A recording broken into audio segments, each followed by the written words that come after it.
pressed and slowly turned the weapon back toward the guy. The perp renewed his struggle, trying to gain control of the gun.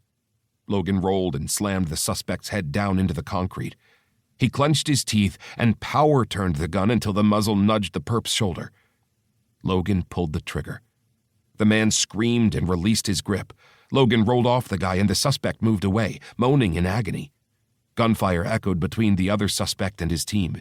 A force and then burning pain slammed into his arm and he toppled backward. Fuck!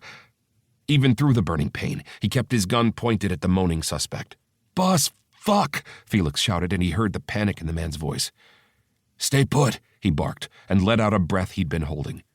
Sweat dripped into his eyes, but he didn't move to wipe the sting away. Instead, he continued holding the gun steady on the suspect. A few seconds later, all gunfire died out completely, sending the alleyway into an eerie silence. Second suspect is down, Ryder snarled flatly into the quiet. Thank fuck. Tyler Brick was on the guy with the wounded shoulder in seconds. They called him Brick not so much for his last name, but more for his size. The guy was a mountain, standing well over 6 feet and weighing in at over 250 pounds of pure muscle.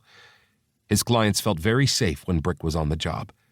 The massive mountain of a man flipped the suspect over and handcuffed his hands behind his back despite the perp's screams. Logan lowered the gun and dropped back to the wet pavement. Gazing up at the star-filled sky, he panted through the pain in his shoulder. Felix was at his side in seconds. Logan, talk to me. Felix reached down and ripped his button-down shirt open looking for the bullet wound.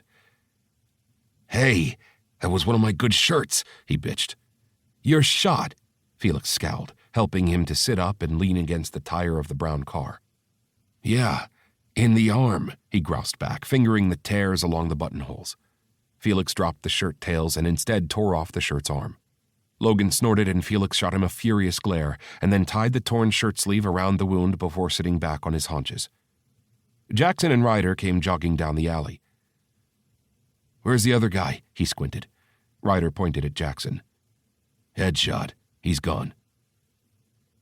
What? Was I just supposed to wound him? Jackson asked innocently.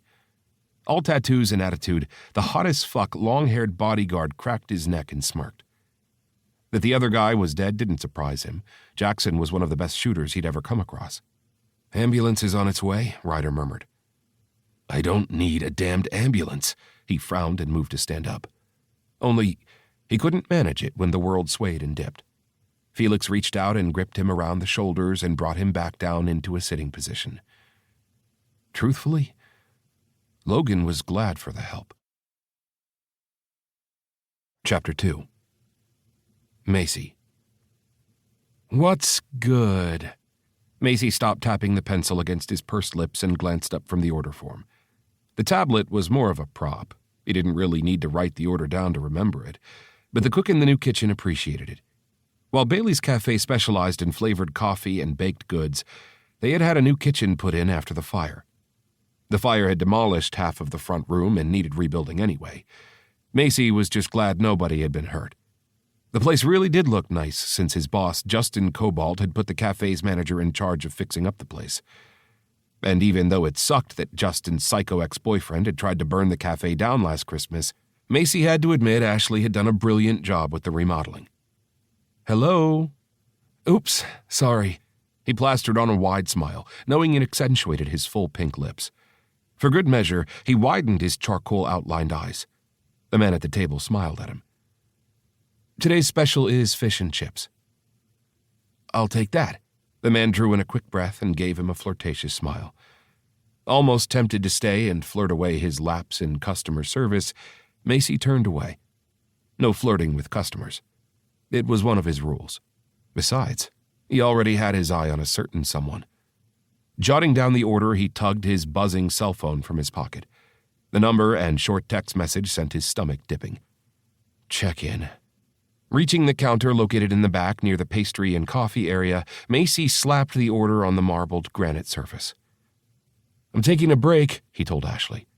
She looked up from the restocking list and flipped her hair over one shoulder. He could see a lot of Elijah in her frown. Ashley was Elijah Cobalt's little sister. Elijah just happened to be Justin's husband. The cafe was a family affair. But it's almost lunch hour. She narrowed her eyes.